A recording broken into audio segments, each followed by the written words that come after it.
everybody, welcome back to my channel, sushidragonmaster, and today I'm going to be doing my August and September wrap. So I'm actually really liking doing the wrap-ups every other month for 2 months. I just like, because sometimes I read a lot, sometimes I don't read a lot, and so that way it combines it all, so I'm not just like, here, let me talk about this one book. It's like, let's combine this one book with this month too. So yeah, that's been really helpful to me. So yeah, we're gonna start with August, and I'm going to go in order from least favorite to most favorite. So getting into August now. So I've read apparently 8 books in August. And my least favorite had to have been And Then There Were None, the title's over here, by Agatha Christie. I gave this a 2 out of 5. It's just, her books just really aren't my thing. I really hated every single character in here. Maybe I was supposed to, I don't know. But basically, I'm probably never gonna read anything by her ever again. This is my 2nd attempt and I still don't like it. So I guess it's just a not my thing type thing. So now the next few are ones that I do not own, and they were all read during Booktubeathon. How did I forget what that was called? But anyway, first one is The Flame of Olympus by Kate O'Hearn. I give this a 3 out of 5. It's kind of like a lower 3 out of 5 for me. I just kind of found it really boring, and I can pretty much sum it up by Pegasus ate ice cream, because that happened a lot. Like a lot more than you'd expect. Then there was Savvy by Ingrid Law, and I also gave this a 3 out of 5. This follows this family that, like, when they turn 12, they get powers, but I really found, like, all their powers that they get are, like, entirely useless. And I didn't get it. Maybe if I had been younger, I would have been more amused by it and stuff, but I don't know, it might just be because I'm older and, like, I've read a lot more things, so I might just not be thinking about it as fairly as I should, because it is a middle grade, and maybe I should be thinking of it that way, but I am kind of comparing it to, like, everything I've read in my head, and I know I shouldn't do that because each book is different and all that fun stuff. But anyway, moving on to the next book, which is The Field Guide, which is the first book of the Spiderwick Chronicles by, and I'm gonna say this last name wrong, Tony Terlizzi and Holly Black. And I also gave this a 3 out of 5, but, oh, by the way, this follows, like, a family that just moves into a new house and, like, things happen at the house. But anyway, if I had read this when I was younger, I would have loved it. Like, it was short, it got to the point really fast, and I had a big problem when I was younger. Like, if nothing happened in the first chapter, I would just be like, well, this book is stupid, and that would be that. I guess I didn't really get the concept of that you usually have to read past the first chapter. But yeah, I would have loved this book. I would have probably read the whole series, but I didn't. And, like, now at this age, I'm giving it a 3 out of 5 because it's just not really my thing now. But like I said, I would have loved it when I was younger, and that's so weird because I'm not a big fan of Holly Black's books that she writes now, like her young adult stuff. But I would have loved that. So I don't know.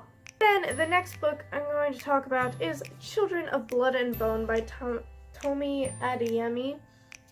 This is about a girl. I'm going to say her name is Celie. I'm really not good at pronouncing names, and ignore if you can hear the barking from outside. I apologize. That's my neighbor's dogs. Yeah, I was saying that I'm not good at pronouncing names. It's just, that's my life. But anyway, in this world, I guess magic is banned, and she has magic. And oh, why do I do that all the time? And then she runs into, is her name Amari? Yeah. Then she runs into Amari, who's like the princess. I don't know why I'm saying who's like the princess. She is the princess. I'm making this sound like I don't know what I'm talking about, but I kind of don't. Because when do I ever know what I'm talking about? I don't know.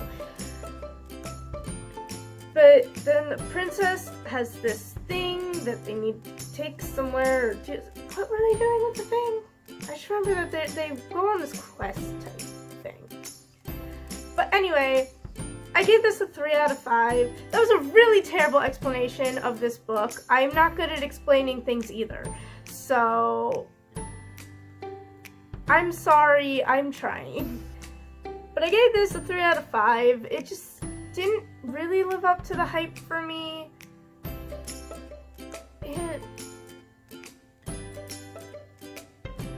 I don't know, there's just some things, like there's a little bit of insta-love in there, and I'm gonna call it insta-trust, because that was, I did make notes for a review on this, like with including spoilers and everything, so if you do want to see that, comment down below and let me know, and I will actually film it. But yeah. Then the next one is The Wild Ones by C. Alexander London, or as I know him as Alex London. This book is signed, and I know in my last wrap-up I was showing you like, look, this book is signed by him. And I'm sorry if that's getting old, but there's gonna be one more video where I do that.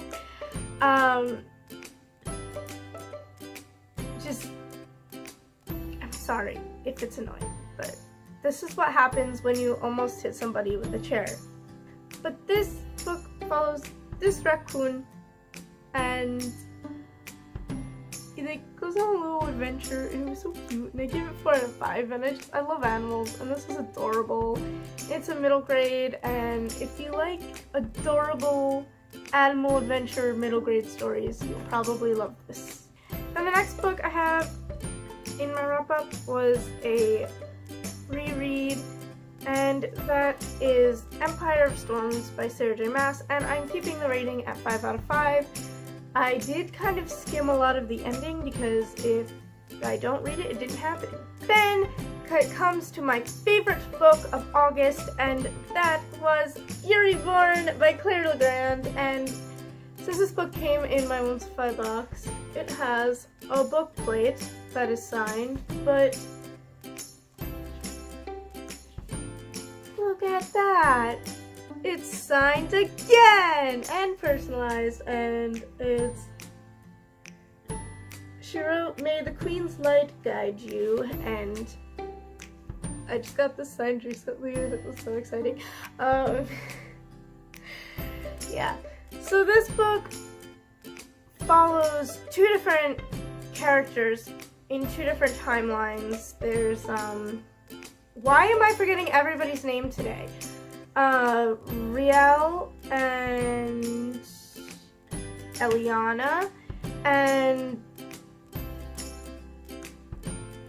all we know is that there's this prophecy of a Blood Queen and a Sun Queen, and like the Blood Queen is going to destroy the world and the Sun Queen is going to rebuild it.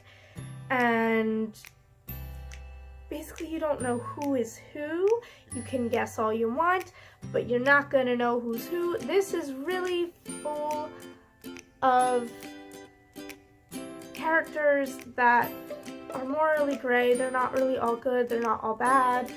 And sometimes you start rooting for them, and other times you're just like, what is your problem right now.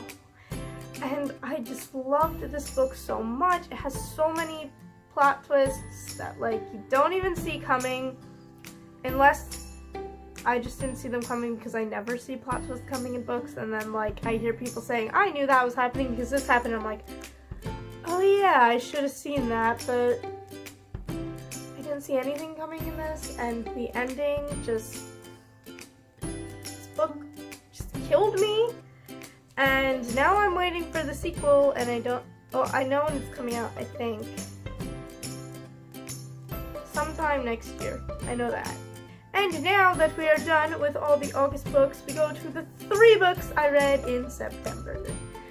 So September, if you don't remember, I said I was gonna do 2 readathons. I was gonna do Emoji-a-thon, and I was gonna do Contemporary-a-thon. Contemporary-a-thon for me, that plan ended because there, I don't know if you noticed, but the cat that's usually in the background just wandering, he's not here anymore because sadly he passed away, and he passed away right before Contemporary-a-thon, and I just couldn't do it.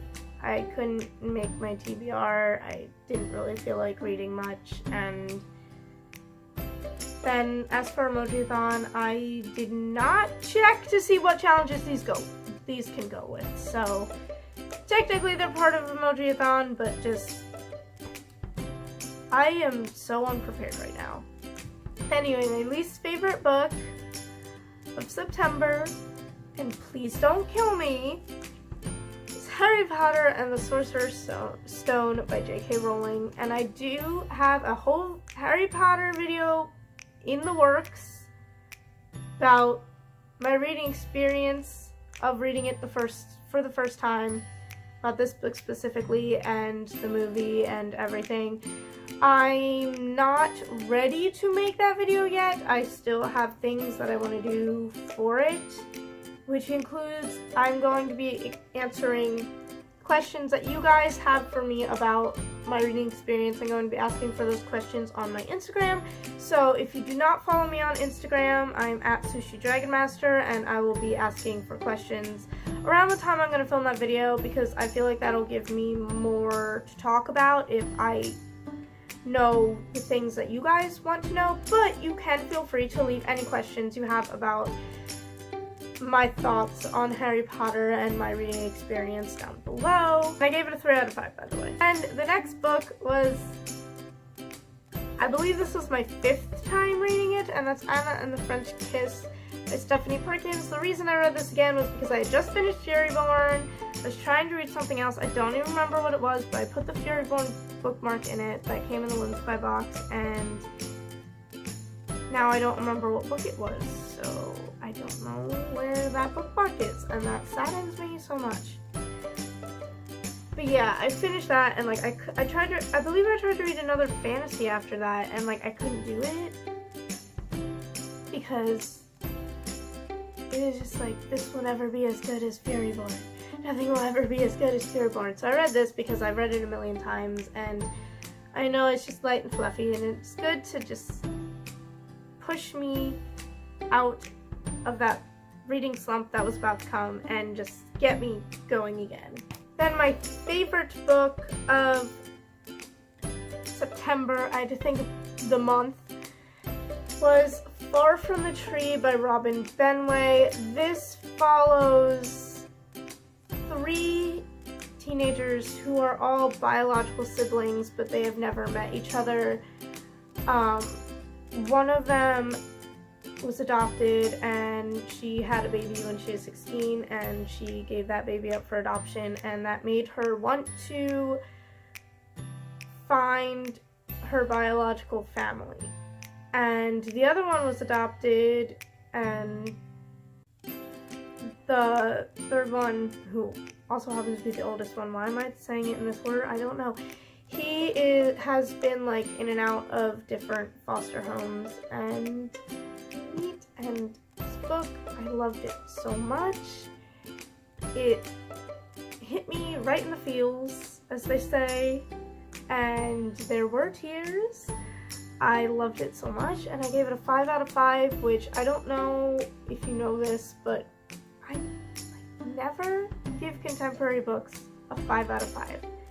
That just hardly ever happens. Like, if you check my Goodreads and you see ones that say 5 out of 5, most of the time if you click them and you read my review, you'll see that I clarified that I didn't actually give it a 5 out of 5. I maybe gave it a 4.5 or 4.75 or something like that. But this one got a 5 out of 5, and I just love it so much.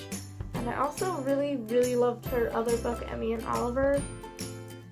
And I'm definitely going to be reading other things that she has planned for the future. So those were all the books that I read in August and September.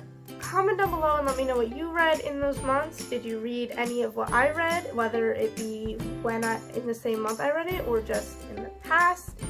And what did you think of those books? Did you agree with my opinion? Did you disagree with my opinion? And I will see you guys next time.